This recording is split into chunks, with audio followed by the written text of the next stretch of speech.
Ahí están entrando. Bueno, esperamos Voy a entonces. esperar un ratito. Dale.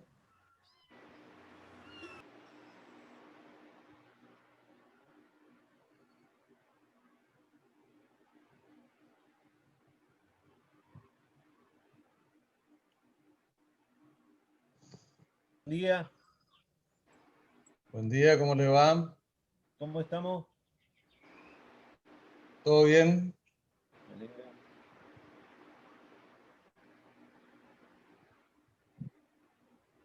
¿Todo listo para arrancar? Dice que faltan chicos que se habiliten la entrada. Sí, exacto. Cuando vos me digas, arrancamos, ¿eh? Bien, Luciano.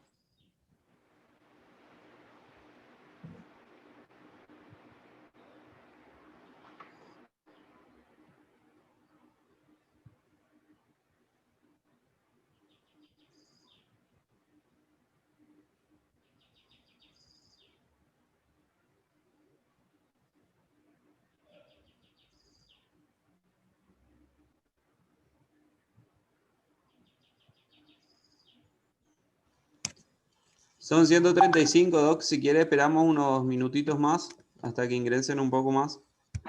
Mira, yo no tengo problema, ¿eh? Cuando ustedes me digan, empiezo. No hay drama.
Bueno, los dejamos pasar, Doc. Bueno, muy bien. ¿Cómo les va? ¿Se escucha bien? Espere un segundito y ahorita te damos lugar. Ahí está. Ahí van ingresando. Bueno, ¿se me escucha bien? Sí, Doc, perfecto. Perfecto. Bueno, buenos días. ¿Cómo les va? Hoy me toca hablar de tumores de páncreas. Sin duda que es un tema bastante importante porque está aumentando muchísimo la incidencia de este tumor, lamentablemente para todos. Así que bueno, vamos a empezar. La idea es que ustedes eh, puedan clasificar a los tumores de páncreas y puedan conocer el algoritmo de estudio y diagnóstico de los mismos y sobre todo también conocer las posibilidades terapéuticas. Como nosotros le dijimos, los tumores, nosotros no pretendemos que ustedes sean cirujanos, sino que en realidad tratar de que se den cuenta y no dejen pasar un probable paciente con tumor de páncreas.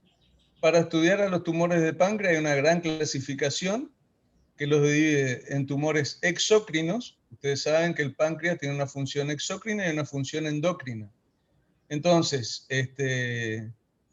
se los clasifica de esa manera, tumores exócrinos y tumores endocrinos. Y después, más abajo, hay otros que están dentro de lo que son mesenquimatosos, tumores linfoides o tumores metastásicos.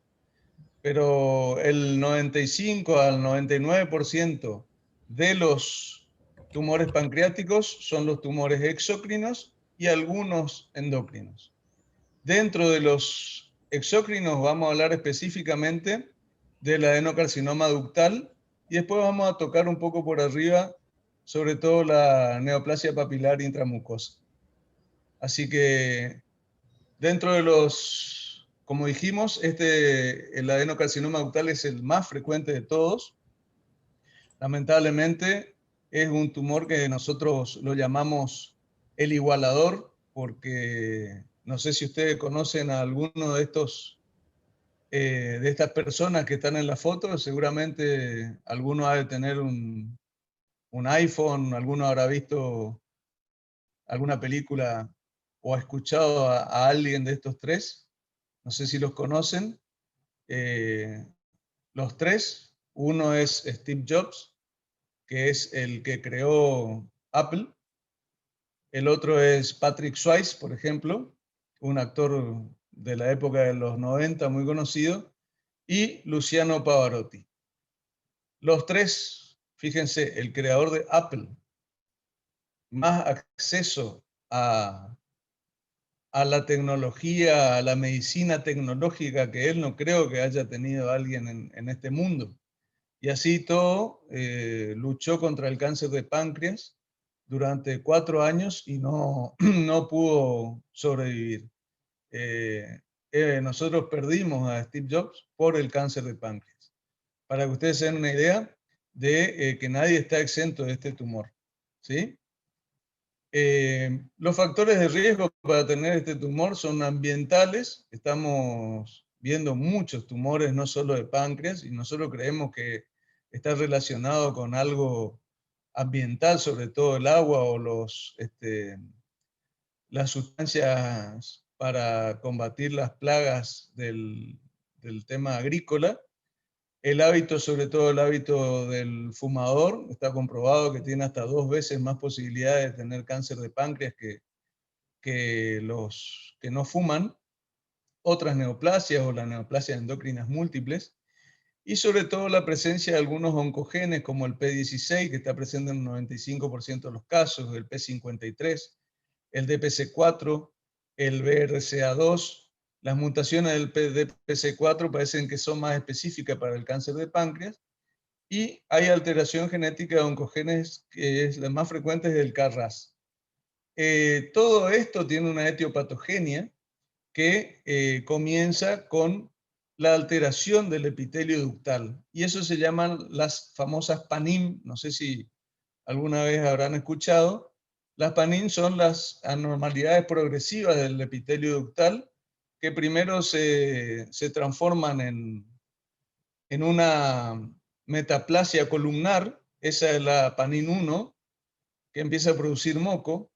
Después pasa a un PANIM 2, que es cuando hay la formación de papilas, y ya va avanzando hasta que ocurre el carcinoma in situ. La PANIM 2 ya tiene atipia celular y el PANIM 3 se considera carcinoma in situ. Para que ocurra un carcinoma, para que llegue desde la anomalía papilar hasta carcinoma in situ, ¿ustedes cuánto piensan que pasa hasta que llega? ¿Cuánto tiempo pasa? Aproximadamente pasan 5 años. O sea que en algún momento el paciente habrá manifestado algún tipo de sensación rara o algo a nivel abdominal y habrá consultado y nos habrá pasado. Le habremos hecho un tratamiento para una gastritis, le habremos operado de su vesícula, y lo que el paciente tenía lamentablemente ya era una alteración en el conducto, en el epitelio del conducto, y va a evolucionar hacia una neoplasia como el adenocarcinoma de páncreas. Los síntomas que tenemos, y lamentablemente todos ya son síntomas de una patología avanzada. Si la mayoría de los pacientes que nosotros vemos que cuando los tumores de páncreas se presentan en la cabeza o en el proceso uncinado, normalmente se presenta con una ictericia que realmente es verdínica ya, con valores de bilirrubina de 20, de 15 para arriba, predominio en la directa, fosfatasa alcalina elevada. Pero viene porque está amarillo, porque hay presencia de hipocolia o acolia, o inclusive, si están muy obstruidos los conductos, presenta esteatorrea. Y ya en los casos más avanzados también puede tener dolor por invasión del plexo solar. Y hay un dibujito acá en la diapo, no sé si se ve mi cursor ahí. Este dibujito de acá, esta diapo, es un síntoma que muchos no le dan artículo, pero el paciente normalmente tiene depresión. Se lo cataloga también como un síndrome paraneoplásico. Muchas veces se lo asocia también al dolor crónico que suelen presentar estos pacientes. Y por último tenemos el paciente caquéctico, que ya por supuesto es un tumor avanzado. Pero fíjense que sintomatología de un cáncer de páncreas en forma temprana no hay. Lamentablemente cuando se presenta ya está avanzado. Por eso es que ante un paciente al que le hicimos todos los estudios, le hicimos endoscopía alta porque venía con dolor, le hicimos endoscopía baja, le operamos la vesícula y el paciente sigue molesto y sigue molesto, y vamos a hacerle nomás, vamos a tratar de buscar el cáncer de páncreas. Nunca nos vamos a arrepentir de buscarlo y encontrarlo, porque hay muchísimos casos en que no se encontró nada en la primera tomografía o no se la hizo con contraste y lamentablemente el paciente fue dando vuelta hasta que 2 años después aparece con el cáncer avanzado. En cuanto al diagnóstico que podemos hacer de laboratorio, y bueno, todos estos pacientes le tenemos que hacer siempre nuestra rutina, que siempre dijimos que es el hemograma, la glucemia, la uremia, para saber si no tiene alguna patología prevalente. Por supuesto, el hepatograma, que si es un tumor de la cabeza del páncreas va a estar muy alterado, sobre todo con ictericia de tipo obstructiva, predominio de la bilirrubina directa aumentada, como ya le dije, con valores de 15 a 20, va a tener la fosfatasa alcalina aumentada, valores de 800, 600, 1000 a veces, y el coagulograma porque es un paciente que probablemente lo tengamos que operar, y de esa manera ya tenemos preparado al paciente. Como viene con dolor a veces, es un paciente que tenemos que descartar otra patología, como ser una pancreatitis crónica, entonces tenemos que pedir la milasemia. Y si sospechamos que puede tener un cáncer de páncreas, el marcador tumoral por excelencia para el CA de páncreas es el CA19-9. Podemos pedir otros, el CA50, el DUPAN2, el SPAN1, el PCA, el carcino embrionario o el oncofetal pancreático, pero en realidad lo que nosotros usamos normalmente es el 19-9. Y valores, por ejemplo, mayor a 200, ya indican una enfermedad avanzada. Es un marcador que sirve no solo para diagnóstico, sino también para pronóstico.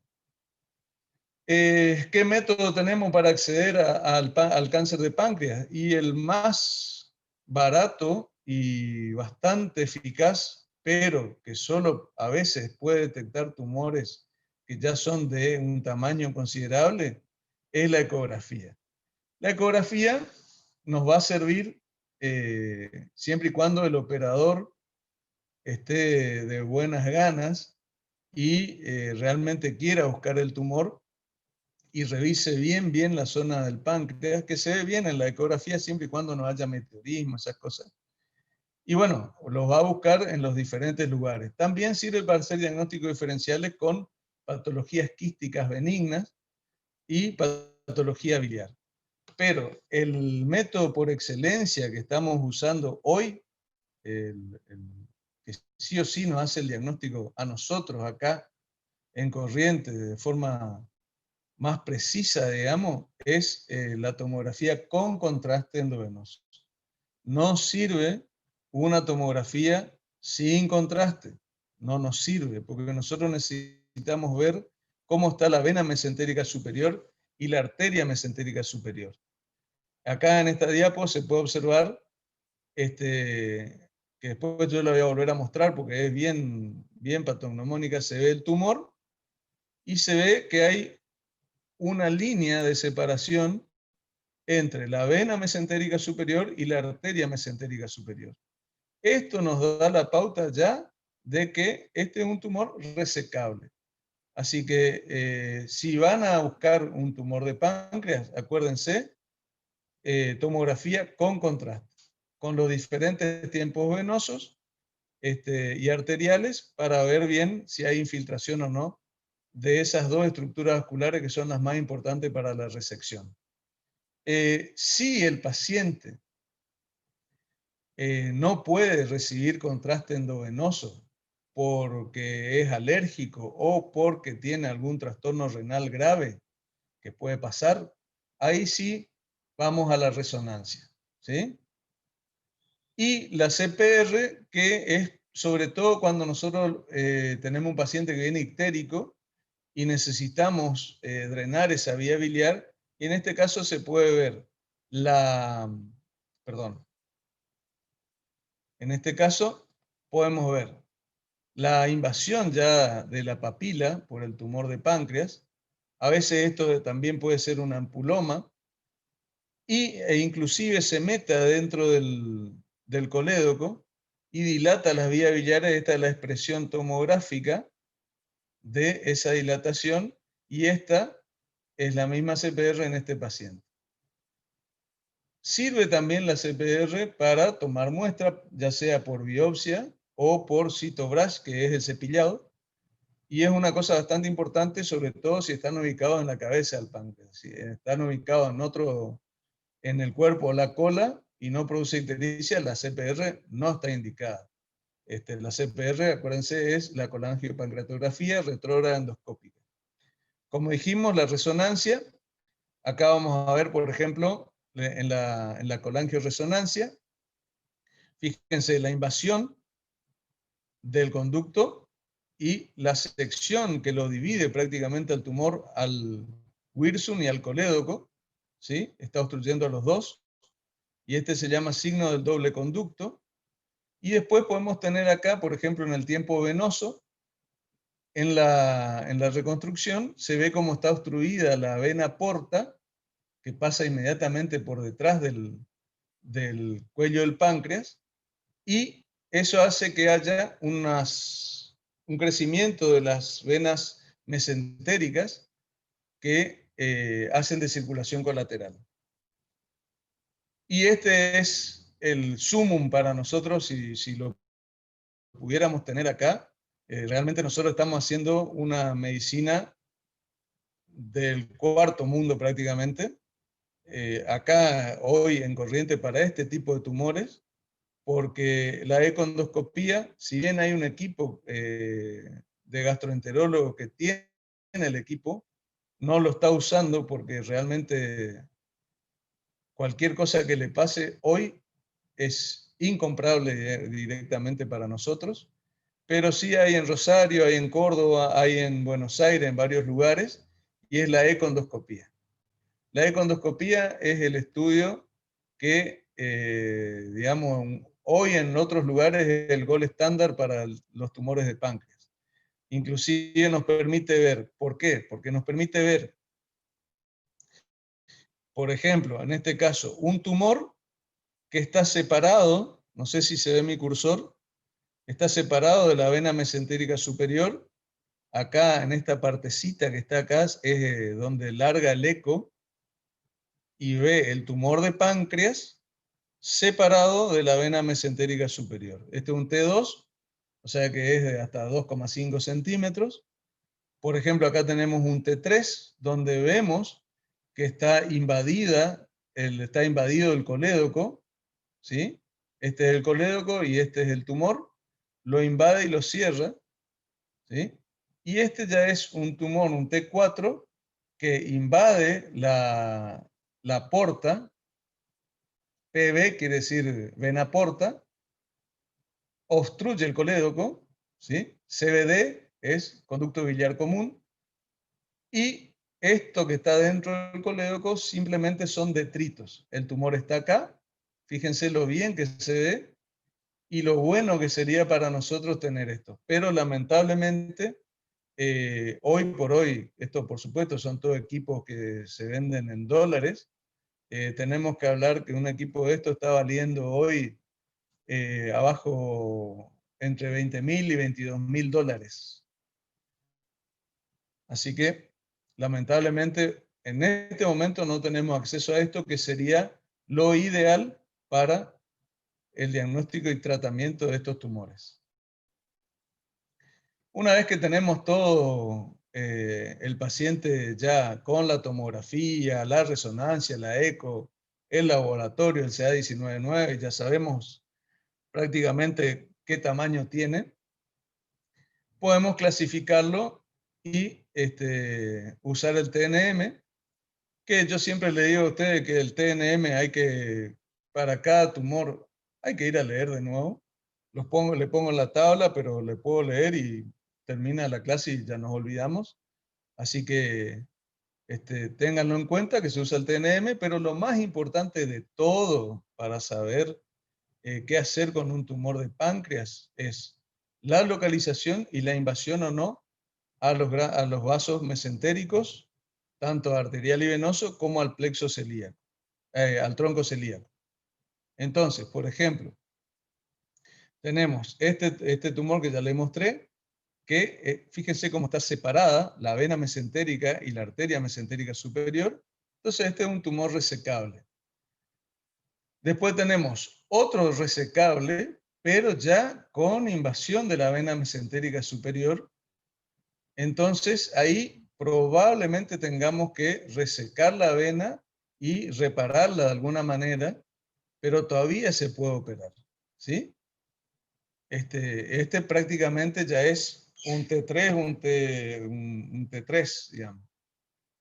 Después, el estadio 3 es el que está localmente avanzado, ya invadió toda la, fíjense cómo está invadida la vena mesentérica superior, la arteria mesentérica superior, ya ejerce un efecto de masa. Este paciente, si coincide aparte con un CA19-9 de más de 300, y es un paciente que no hay que operarlo. ¿Por qué? Porque nosotros no le vamos a agregar nada al paciente. Al contrario, lo vamos a agredir y probablemente se nos muera en la cirugía. Y este otro estadio avanzado donde ya hay compromiso del tronco celíaco. ¿Ven? Esta es la aorta. Acá está saliendo el tronco celíaco, dividiéndose y está tomado. Hoy no justifica una cirugía este tipo de tumores. Hay lugares donde las hacen, pero nosotros acá, operar este paciente con invasión del tronco celíaco, y la verdad que lo estamos condenando a una muerte postoperatoria, casi segura. Yo si tuviera este paciente, yo no lo operaría. Nosotros sí operamos pacientes que tienen separado, hay un plano de separación entre la vena mesentérica y la arteria, y o que está con algún tipo de invasión en la vena o en la mesentérica o en la porta, son pacientes que hemos operado y anduvieron bien, pero ya estos otros directamente no lo hacemos. Fíjense, tenemos un cáncer de páncreas y vemos que la supervivencia global a los 5 años es menor al 2%. Pero, sobre todo si está localizado en la cabeza, podemos llegar a hacer una DPC y podemos ayudar a que ese paciente a los 5 años aumente la supervivencia hasta un 20%. A los 5 años, ¿sí? Tenemos pacientes que están viviendo hace más de 5 años.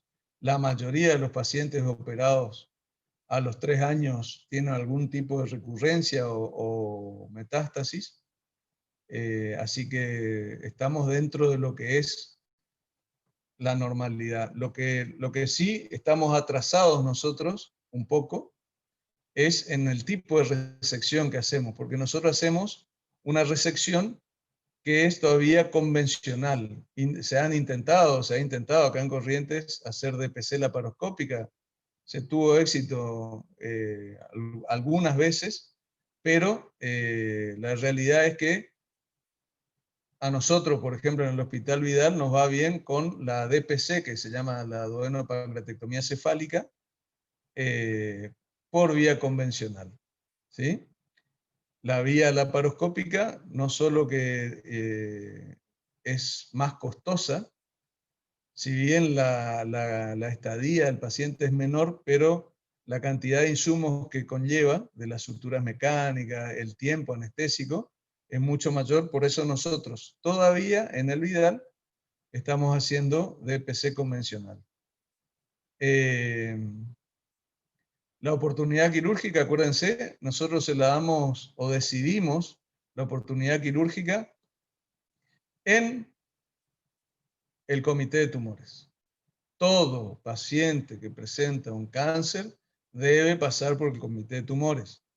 No puede un paciente con un cáncer ser tratado únicamente por un profesional. Es un paciente multidisciplinario y hay que decidir entre todos lo mejor para el paciente. Una cosita que me olvidé, que aprovecho esta imagen para mostrarle, no sé si llegan a entender qué es esta berenjena que está acá. Bueno, esa berenjena es la vesícula, o sea que también uno de los signos que se pueden encontrar es una vesícula palpable, no dolorosa, en un paciente ictérico. Algunos la llaman la ley de Courvoisier, que tiene que tener que el cístico esté permeable y eso permite que la vesícula se distienda. Pero es un signo ya, si nosotros palpamos esta vesícula, es un cáncer avanzado. Porque llevó mucho tiempo para que se adapte y que llegue a esto. ¿Está? Acuérdense entonces, la oportunidad de la cirugía no es adentro del quirófano, es antes, en el comité de tumores. Y bueno, esto es lo que nosotros vemos como expectativa. Nosotros cuando entramos a operar estos pacientes,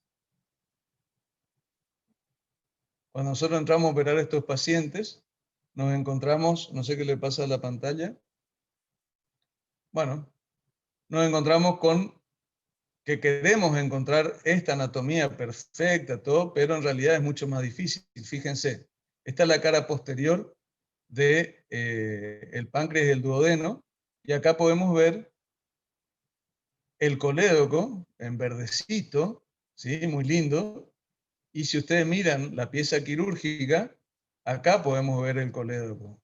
Si se ve mi cursor, esto es el colédoco, fíjense. Esto es la cabeza del páncreas, ¿sí? Donde en teoría está la pancreático duodenal, inferior y posterior, todo. Y esto es el duodeno, ¿tá? Pero sí, ahora le voy a mostrar otras imágenes donde se puede ver mejor. Y ahí, la verdad que es una cirugía que a nosotros nos gusta mucho. Y acá, por ejemplo, van a ver. Esto ya hicimos la resección. Esta es una duodenopancreatectomía cefálica. Van a ver en la imagen superior, esto es el páncreas.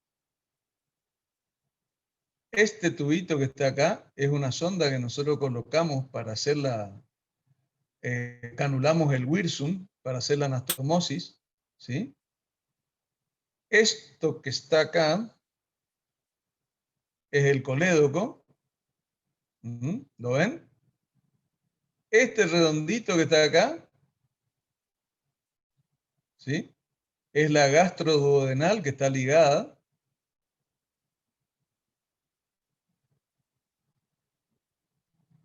Esto que está acá es la vena porta. Fíjense la relación que hay entre el páncreas y la vena porta.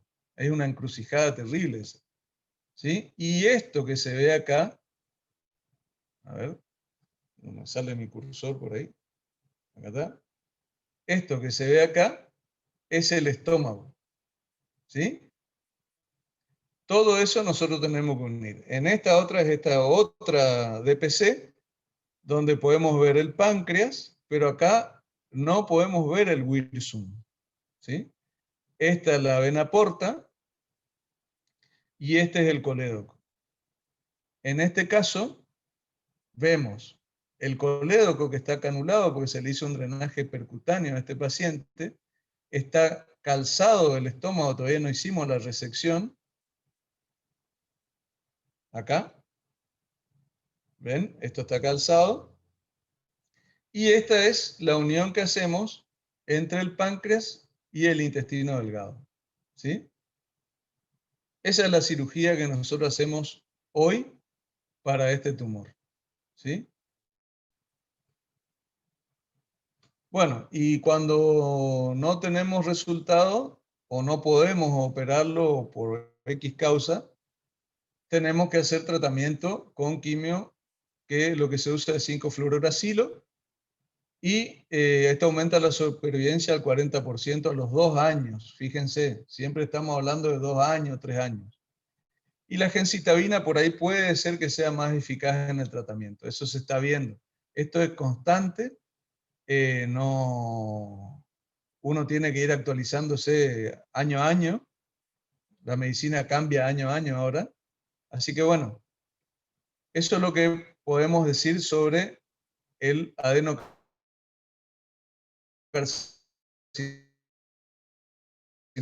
ductal del páncreas. Ese es el paciente que no le podemos operar.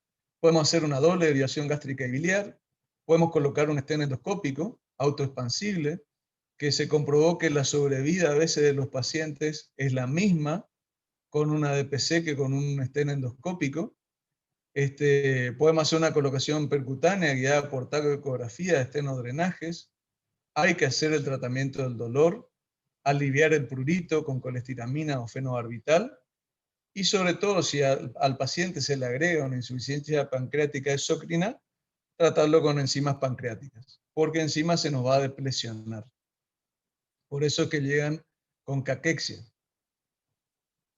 Bueno, y ahora entramos a otro tema grande de los tumores pancreáticos, que son las neoplasias quísticas del páncreas.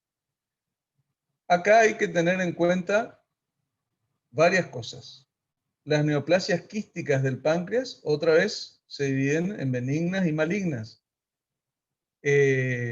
Las más importantes son las que se muestran en esta diapositiva, que son las neoplasias mucinosas intrapapilares, intraductales y papilares, la que toma el wirsum o la que toma las ramas colaterales.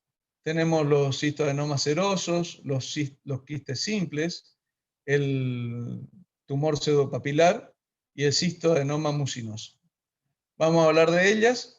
Del cistodenocarcinoma, el cistoadenoma mucinoso, seroso, el cistodenocarcinoma seroso, lo vamos a pasar muy por arriba porque son cosas muy raras, muy raras,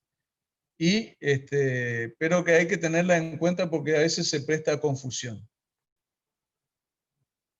La clasificación actual dice que las lesiones quísticas del páncreas se dividen en epiteliales y no epiteliales. Gran clasificación, simple. Entonces le vamos a dividir. En las epiteliales tenemos los IPMN, se llaman, o sea, las neoplasias mucinosas intraductales papilares, los tumores cístico-mucinosos y el seroso, que es lo más común, pero a su vez estos dos, el mucinoso y el seroso, son raros a su vez. Y las no epiteliales, un quiste linfoepitelial, un quiste mucinoso no neoplásico, un quiste enterógeno, ¿sí? Los más importantes son las IPMN, yo a partir de ahora le voy a llamar IPMN, porque es muy largo para pronunciar y se nos va a ir mucho el tiempo. Pero bueno, vamos a hablar de esto, así que estén atentos porque no es tan fácil dividirlas cuando uno empieza a hablar. Esto quería mostrarle para que ustedes vean lo lejos que estamos nada más de los diagnósticos. Fíjense lo que dice acá. ¿Tiene rol la endoscopía, la CPR, para el diagnóstico de neoplasias quísticas del páncreas? ¿O la pancreatoscopía? ¿O y esto es lo que quiero hacer hincapié, la endomicroscopía confocal de láser. Eso, para nosotros, cirujanos de 20, 25 años de experiencia, es ciencia ficción. ¿Sí? Pero lo importante de esto es que dice que no hay que hacer CPR, no hay que hacer CPR para diagnosticar esto, que inclusive no hay que hacer pancreatoscopía, que no conviene hacer para ver qué tipo de neoplasia quística tenemos, que lo mejor que hay es, otra vez, lo que nosotros no tenemos acceso, que es la econdoscopía. ¿Está? Así que vamos a hablar del cistoadenoma seroso. Es un tumor benigno. Está normalmente en la cola del páncreas y a veces está asociado con un síndrome que es raro, que se llama von Hippel-Lindau, que es la angiomatosis cerebelo-retinal. Si ustedes me preguntan a mí, en 25 años, yo hasta ahora creo que vi 3 cistoadenomas serosos de todos de las patologías pancreáticas que vimos. Es para que ustedes sepan nomás que existe, que puede ser microquístico, oligocístico, sólido, puede pertenecer a una neoplasia endocrina mixta o asociada al von Hippel-Lindau. Y la imagen es esta, es un gran quiste que no presenta componente inflamatorio. Esta es la forma macroquística, ¿ven? No presenta un componente inflamatorio asociado, nada por el estilo. Y lo que sí, como es tan grande y produce síntomas, conviene operarlo, ¿sí? Si tiene más de 4 centímetros y da síntomas, conviene operarlo. Y esta es la forma oligocística, la que está a la derecha, que tiene áreas un poco más pequeñas en la mitad del cuerpo del páncreas. Fíjense que aparecen, como dijimos, sobre todo en la cola o en el cuerpo, pero más que nada en la cola del páncreas. Y ahí entramos a los cistoadenocarcinomas, que son dos, los más importantes, pero que son rarísimos. El seroso y el mucinoso. El seroso es una estructura quística revestida de células claras que tienen glucógeno. Afecta al vaso, el duodeno, el estómago y hace metástasis en hígado, peritoneo y ganglios linfáticos. Y el mucinoso, esto es lo que tiene de característico el mucinoso, es que tiene mucina que está producida por un estroma subepitelial de tipo ovárico, pero no afecta o no tiene comunicación con el sistema canalicular del páncreas. Esto está en discusión. Algunos dicen que el cistoadenocarcinoma mucinoso procede de la degeneración maligna de un cistoadenoma mucoso. No existe eso. Está muy en duda. Lo que sí les quería mostrar en esta diapo es cómo es el aspecto de algo seroso, benigno, ¿sí? Un adenoma, y de algo maligno. Fíjense la diferencia que hay entre uno y otro. Este tiene zona de hemorragia, crecimiento sólido. ¿Ah? No le den, no se queden tanto con esto, porque lo que yo quiero hacer hincapié es ahora lo que vamos a llegar, que son, bueno, que tiene el CA elevadísimo, mayor a 50.000 nanogramos, el CA 19.9 mayor a 50.000. El tratamiento de esto es quirúrgico, no hay otra. Está localizado normalmente, fíjense como el quiste que yo le había mostrado al principio del cistoadenoma seroso era limpio. Este tiene áreas de crecimiento acá, ¿ven? Esta es la reconstrucción de esta paciente, donde se puede ver el gran quiste tumoral que hay que resecar. ¿Está? Y en este caso se presenta uno en la cabeza del páncreas. De acuerdo a la característica de cada uno va a ser el tratamiento. El quiste seroso o el tumor seroso quístico del páncreas se presenta más en mujeres, puede ser solitario y poliquístico, tiene un epitelio cuboideo, pero lo importante es que como es benigno, no trae tantos problemas. El tratamiento es operar si es sintomático o si crece demasiado. ¿Tá? El mucinoso, lo mismo, pero ya si él tiene más de 3 centímetros, conviene operarlo. ¿Tá? Y después tenemos la neoplasia intraductal papilar. Ahora vamos a hablar de eso. ¿Qué son estos? Son neoplasias o tumores que provocan dilatación del conducto pancreático principal o sus ramas y que tienen hiperproducción de mucina. Puede tener un dolor episódico, ¿sí?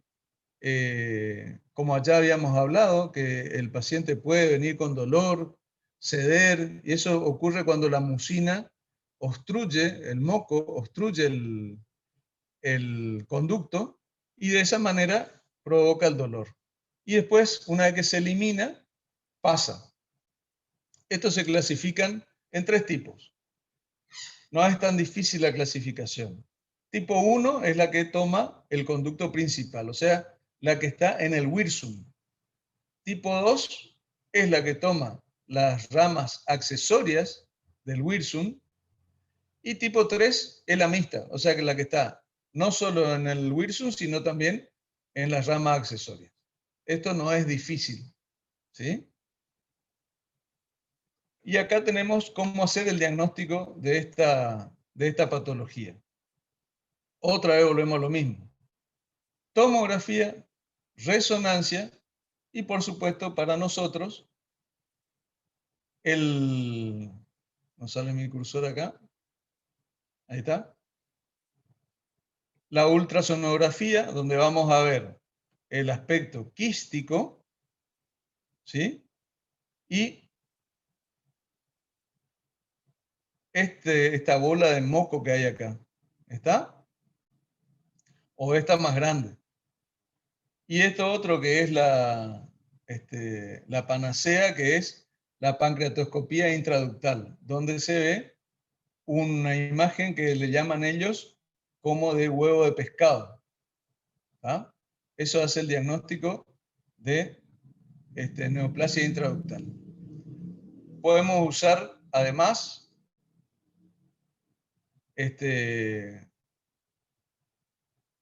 ¿cómo se ve acá?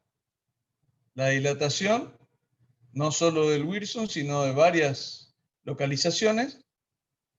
Y podemos usar la reconstrucción 3D que nos muestra una gran dilatación, no solo en la cola del páncreas, sino también en esta parte que es una rama accesoria. Y con eso hacemos el diagnóstico de una neoplasia papular intraductal mucinosa. Y con la endoscopía vamos a ver lo que se llama la boca de pescado, ¿sí? En la ampolla se ve una bola de moco que parece la boca de este pescadito que es muy común en Estados Unidos, ¿sí? Y por eso es el diagnóstico endoscópico. Y acá se ven los globos de moco cuando salen. Bueno, ¿cuándo vamos a operar una IPMN? Cuando tengamos una citología positiva, cuando sea una masa sólida, cuando la ictericia esté relacionada al tumor, cuando hay un nódulo mayor a 5 milímetros o cuando hay una dilatación del conducto pancreático principal mayor a 10 milímetros. Esas son las indicaciones absolutas. Y las indicaciones relativas son cuando empieza a crecer más de 5 milímetros por año, con una tasa de crecimiento de 5 milímetros por año, cuando aumentan los niveles séricos del CA19-9, fíjense que otra vez lo estamos usando al CA19-9, mayor a 37 unidades por mililitro, cuando la dilatación del conducto pancreático principal es de 5 a 9,9 milímetros, cuando el quiste mide más de 4 centímetros, cuando se presenta diabetes, o cuando está causando pancreatitis. ¿Sí? Son indicaciones relativas de la cirugía de esta patología. El tratamiento del quirúrgico se reseca y nada más. Y ahora vamos a hablar de los tumores endocrinos del páncreas, que son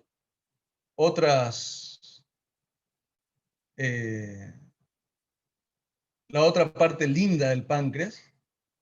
¿Por qué? Porque esto, si son no funcionantes, y lo único que hacen es ejercer efecto de masa, pero los funcionantes son hermosos en cuanto a la clínica que dan, ¿sí? La clínica va a depender de la célula productora de hormona que está en el páncreas, y realmente es algo como para ejercer así nuestro pensamiento, digamos, que tenemos detectivesco, digamos, para ver qué le está pasando a ese paciente. Entonces, los tumores endocrinos del páncreas, los funcionantes, se clasifican de acuerdo a las células que están, o a la hormona que están produciendo. Por ejemplo, las células tipo alfa que producen glucagón, el tumor se clasifica como glucagonoma. El de las células beta, insulinoma, y así sucesivamente. Así que hoy vamos a hablar del glucagonoma, insulinoma, del bipoma y el gastrinoma, que son los más frecuentes dentro de lo raro que pueden ser estos tumores. Lo bueno es que, diagnosticados a tiempo, se curan los pacientes. ¿Sí? No, ¿por qué? Porque la sintomatología es más florida. Entonces, si nosotros estamos atentos, le podemos diagnosticar y podemos curar al paciente. No como el adenocarcinoma del páncreas. ¿Tá? Entonces, vamos a hablar del insulinoma.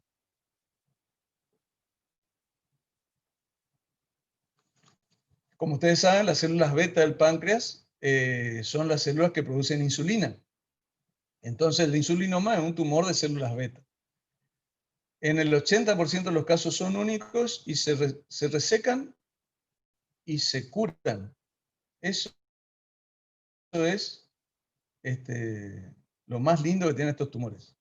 Solo un 10% llegan a ser malignos. Entonces, si yo tengo que hay una incidencia de 1 en 250.000 personas que a los 50 años presentan esta incidencia, salvo que sea una NEM1, puede estar en presencia de un insulinoma si tenemos ¿qué síntomas? A ver, ¿quién quiere hablar? Que me pongan en el chat, a ver.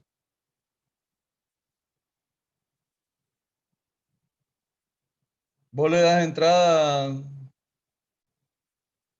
hipoglucemia es lo lógico, perfecto. ¿Y qué va a causar la hipoglucemia en el paciente? ¿Cómo se va a presentar el paciente con hipoglucemia? ¿Temblores? ¿Qué más?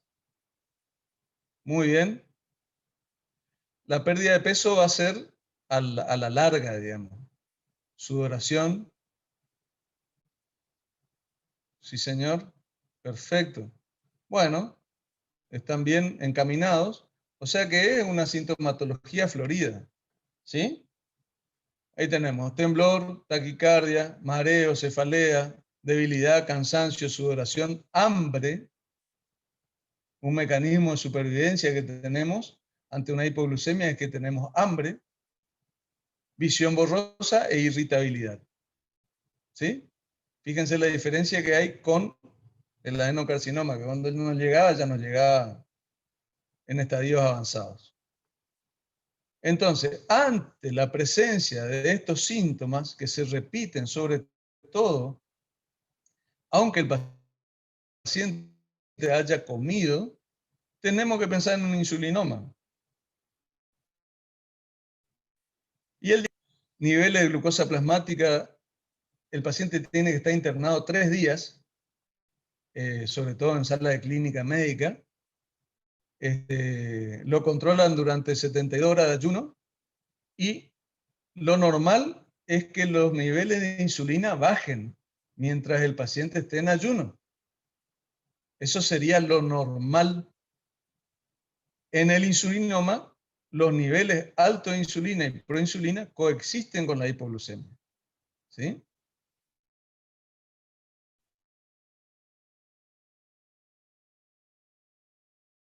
Necesitamos 3 días en ayuno de que está el paciente y ahí se va midiendo. ¿Está? ¿Entienden cómo es? Esto se hace, ¿eh? Bien. Lo bueno es que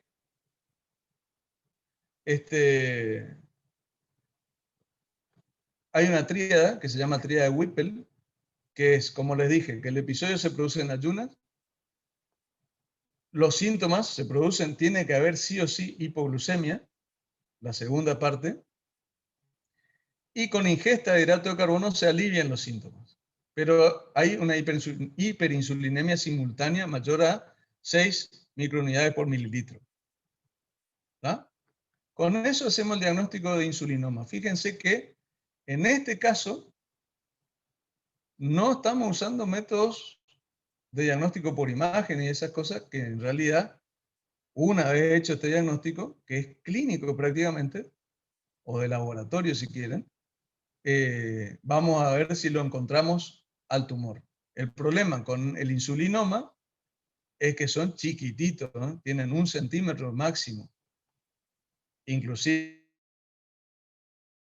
mirándolo fuerte no nos damos cuenta cuando abrimos el abdomen.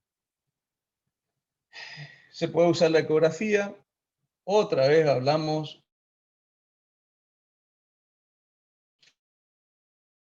de la diferencia que hay la ecografía normal, la TAC, y la ecografía, la econdoscopía, ¿sí? Es terrible. Y nosotros estamos haciendo medicina de hace mínimo 20 años.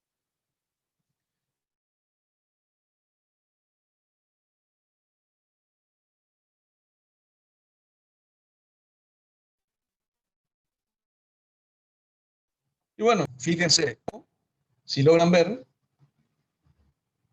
esto que está acá, esta cosita que está acá, es el insulinoma. A veces se lo enuclea y termina el problema. ¿Ah? Y otras veces hay que hacer la resección grande del páncreas. Si falla el tratamiento, o sea que continúa con hipoglucemia, hay que usar diazóxido, estreptozotocina y controlar bien la función hepática, esas cosas. Y el octiotride se usa si no hay respuesta al diazóxido. Pero esto es más de un manejo clínico, digamos. Yo lo que le quería contar es que traten de darse cuenta cuando un paciente viene con síntomas que pueden ser de insulinoma y van a hacer el diagnóstico y lo van a llegar a curar al paciente. Bueno, después tenemos el gastrinoma, ¿sí? ¿Por qué hablamos de gastrinoma? Porque el gastrinoma se ubica normalmente en un triángulo que se llama triángulo del gastrinoma y abarca justamente la cabeza del páncreas. Muchas veces, hasta en el 50% de los casos, está ubicado en la cabeza del páncreas. ¿Y qué pasa? La gastrina, que produce hipersecreción gástrica y úlceras pépticas que hacen que haya complicaciones, sobre todo, que es el síndrome de Solinger-Ellison, ¿sí? Los gastrinomas también son pequeños, crecen y se diseminan en forma muy lenta, el 50% son malignos, y si tenemos alguna patología de la paratiroides o patologías hipofisarias, podemos llegar a tener problemas de tumores productores de gastrina. Los síntomas, como ya les dije, van relacionados a la hormona que se produce. Si tenemos mucha gastrina, ¿qué vamos a tener? Una enfermedad ulcerosa gastrodenal muy agresiva. O sea, si nosotros tenemos un paciente que viene con síntomas de gastritis, que tuvo una hemorragia digestiva, Le hicimos endoscopía, encontramos úlcera, le hacemos el tratamiento por un mes con omeprazol. Vuelve otra vez, no le pasa, le volvemos a hacer otra vez el tratamiento. Y no anda el paciente y cada vez le hacemos el control endoscópico y sigue con las úlceras o la gastritis, sobre todo a nivel duodenal, tenemos que pensar que tiene un gastrinoma. Es nuestra obligación. Por eso es que yo, por ejemplo, no estoy de acuerdo en que se hagan tratamientos empíricos de gastritis sin tener por lo menos una endoscopía. Nosotros tenemos que saber dónde estamos parados. ¿Ah? Puede haber diarrea, inclusive el síntoma inicial, y puede haber perforación, hemorragia y obstrucción. ¿Ah? Hay una dificultad diagnóstica, como dijimos, porque no se puede distinguir de una úlcera o una enfermedad ulcerosa común, ¿sí? También pueden tener fases crecientes y menguantes, o sea, periodicidad, como la enfermedad ulcerosa gastrodenal, e inclusive no haber úlceras, ¿sí? Entonces lo que tenemos que hacer es, si no ceden los síntomas, también podemos determinar la gastrina en suero. Entonces, tenemos que tener historia clínica compatible, evidencia de úlcera, por eso insisto en la endoscopía, y hacer la parte hormonal o bioquímica, si se quiere, que es una tasa secretora de ácido gástrico basal excesiva, sobre todo más de 10.000 equivalentes por hora en un paciente que no está operado, o 5.000 equivalentes por hora en uno que se operó de una úlcera. Hay que estimularle con histamina o pentagastrina. Hay que medir la gastrina sérica, que va a dar más de 150 picogramos cuando es positivo. Cuando es positivo es más de 1.000 picogramos, ¿sí? Y que haya hipergastrinemia en estado de hipocloridria, como la anemia perniciosa o la gastritis crónica, o en insuficiencia renal, también hace pensar que estamos ante la presencia de un gastrinoma. También puede ser útil la prueba de secretina y puede haber aumento de las concentraciones de gastrina en el tejido del antro en el suero.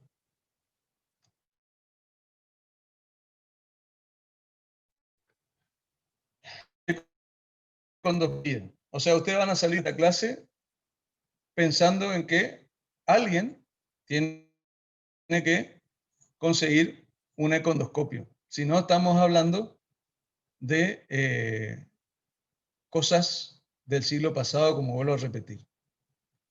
Bueno, la econdoscopía se visualiza en el 50% de los casos y si está en el páncreas en un 75 o 90%. Y fíjense cómo disminuye con la ecografía de un 20 a un 30% y la TAC. Pero la TAC no sirve para descartar metástasis. O sea, ya estamos hablando de un tumor avanzado. El tratamiento es siempre con omeprazol, esperar a que cicatrice, es el tratamiento de elección, pero si se requieren dosis mayores, va a haber que operarlo si no responde. Cuando hay fracaso de tratamiento médico, hay que darle vitamina B12 para suplir el factor de Kastel, suplementos diarios de hierro y calcio, y si llegamos a tener acceso a la streptozocina con doxorubicina, se hace en las células para las células y los islotes. ¿Sí? Bipoma, péptido intestinal vasoactivo. ¿Qué les parece que nos va a producir el bipoma? A ver.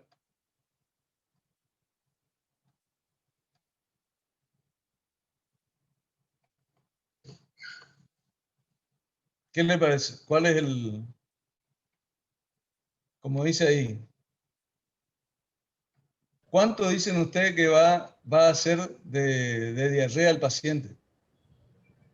Ahí, Doc, ahí los chicos tienen reactivado el audio para que hablen con ustedes. Bueno. Sí, chicos. Doc, puede generar cólicos o deshidratación Diarrea también. Sí, pero ¿cuánto de diarrea por día? Más o menos. ¿Ustedes ya vieron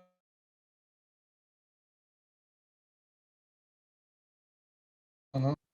que el paciente hace hasta 5 litros por día?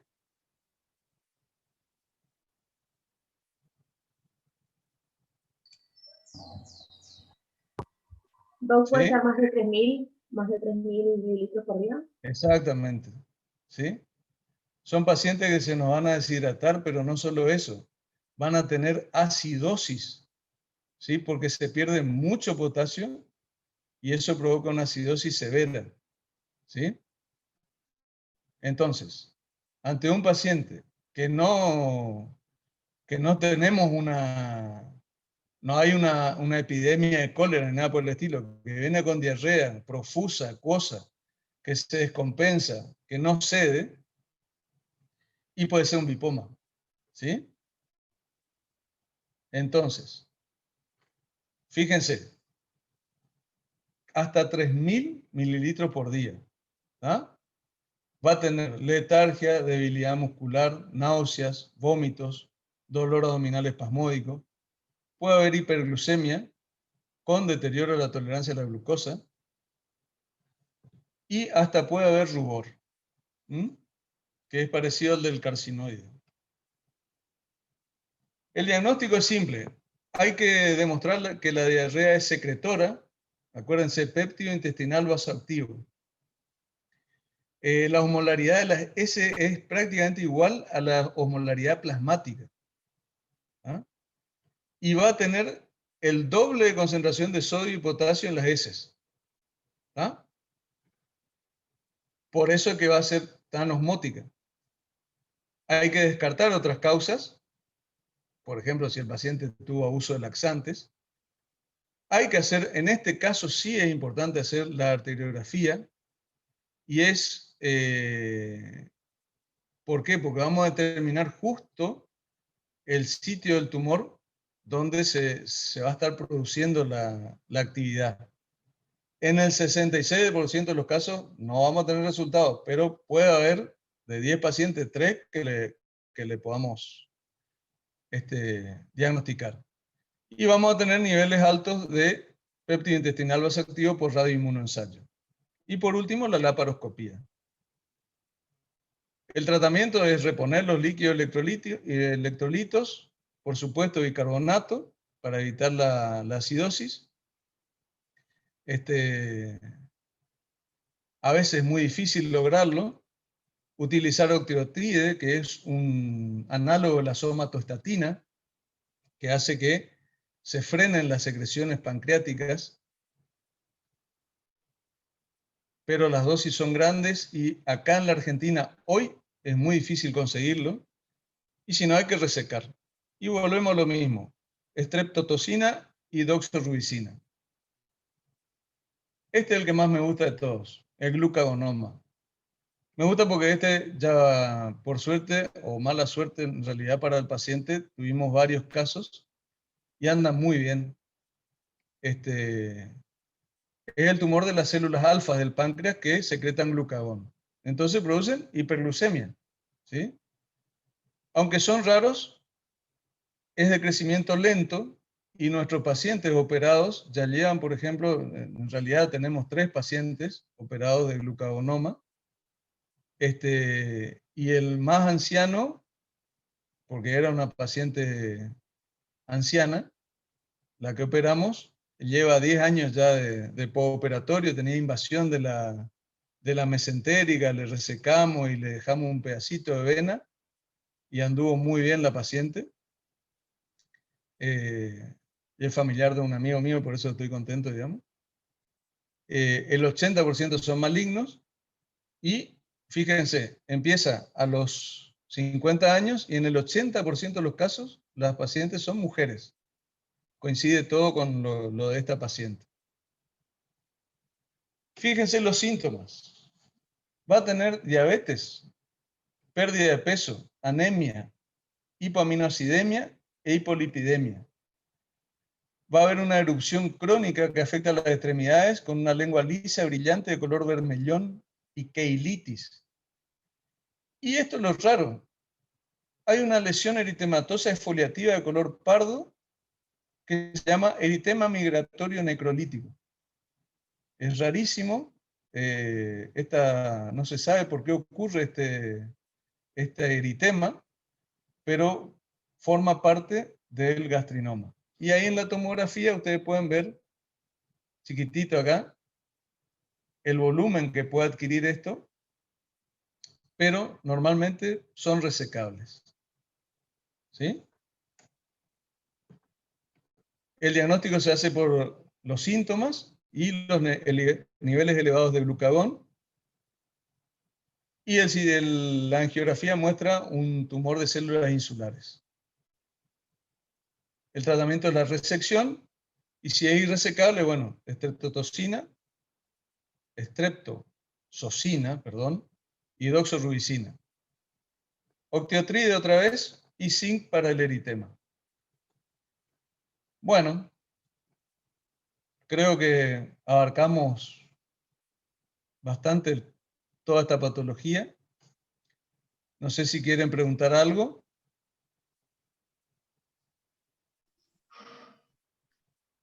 Buenos días. Doc, ¿Sí?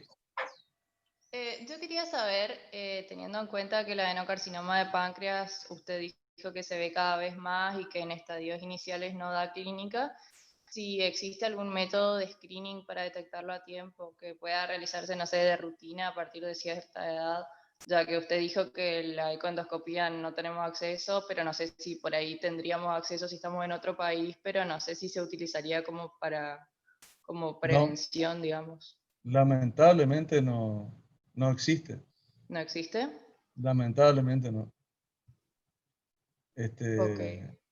Cuando un paciente por ahí pregunta, y doctor, ¿por qué me pasó esto? Y justo el cáncer de páncreas, realmente tenés que tener mala suerte para que te pase. Porque cuando aparece, realmente estamos ya en presencia de tumores avanzados. A veces tenemos suerte y son tumores, por ejemplo, periampulares, que dan síntomas muy rápido, como la ictericia, y los podemos resecar y se curan esos pacientes. Los ampulomas, eso, pero ya se habla que no son en realidad tumores de páncreas, sino son tumores de la ampolla de Vater. O algún tumorcito de páncreas esté justo ahí creciendo cerquita del colédoco y da síntomas muy rápido. Si no, la mayoría vienen ya avanzados. Gracias. No. buen día, Doc. Yo le quería Sí, consultar con respecto a la neoplasia intraductal mucinosa. sí. Con respecto a las indicaciones quirúrgicas absolutas y relativas, si las podía repetir, por favor. Bueno, si hay presencia de malignidad por citobras o por algún tipo de que no está indicada la punción econdoscópica, pero si lo hacen y da positivo, es la indicación absoluta. Pero vamos a ir hasta las indicaciones. Acá está. ¿Ves? Sí, Doc. Citología positiva, masa sólida, ictericia relacionada al tumor, un nódulo mayor a 5 milímetros o una dilatación del conducto pancreático principal mayor a 10. Esas son las indicaciones absolutas. ¿Ah? El gran Doctor, problema acá, sí, buen día, disculpe. ¿En qué caso se indica la punción para biopsia? mira, lamentablemente hoy sí o sí no se puede realizar ningún tipo de tratamiento oncológico si no existe una biopsia. Entonces, muchas veces, si nosotros vemos en tomografía que es un tumor ya irresecable, ahí le indicamos una punción biopsia guiada por TAC.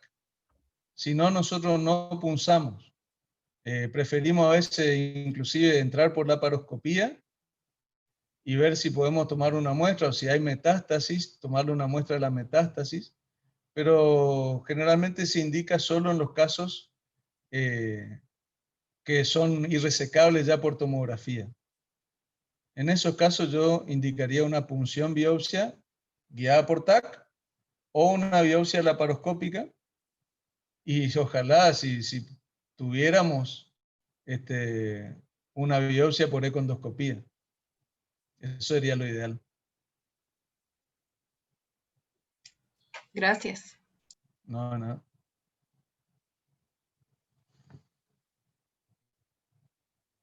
¿Alguna otra pregunta o duda? Igual yo esto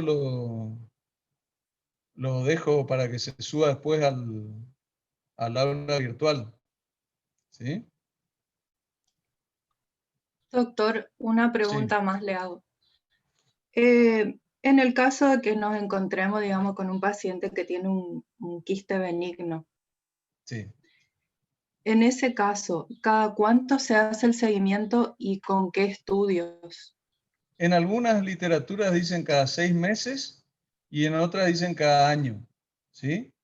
Fíjate que yo cuando hablé puse que el crecimiento anual no debería ser mayor a 5 milímetros, ¿sí? O la tasa de crecimiento anual. Ojo, siempre y cuando tengan menos de 3 centímetros, ¿eh? Y no provoquen síntomas. Si tienen más de 3 centímetros, inclusive si tienen 4 centímetros, ya algunos dicen que hay que operar. Y la forma de seguimiento que yo elegiría es la tomografía. Porque la eco, ya te digo, es muy operador dependiente. Si bien es barato, digamos, es fácil de realizar, lo puedes hacer a cada rato si querés, yo le haría una tomografía, siempre con contraste. Y le agrego el dosaje de CA19-9. ¿Tá? Si yo estoy pensando que se puede malignizar, tengo que pedirle el CA19-9 porque eso ya me indica, si está elevado, que hay una malignización y hay que operarla.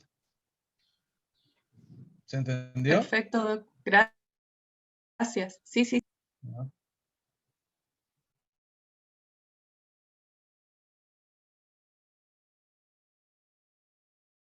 Es siempre su libro de base. Y después algunas actualizaciones, sobre todo de acá un grupo que es muy bueno, que es el Hospital Italiano, manejo actual del cáncer de páncreas, y algunas bibliografías del exterior, digamos. Todo esto más o menos se va actualizando año a año. Ahora estamos medio atrasaditos por el tema de la pandemia y eso, pero bueno, lo último es del 2018, sobre todo esta última, fíjense que es de enero del 18, que es una guía de todos los centros europeos que tratan las neoplasias quísticas del páncreas. ¿Ah? Y bueno, esperemos pasar esto. Muchas gracias y fuerza para lo que se viene. Y lo que ya aguantamos. La verdad. Bueno, Doc. Muy bien. ¿Todo en orden? Estamos. ¿Alguna otra pregunta, chicos?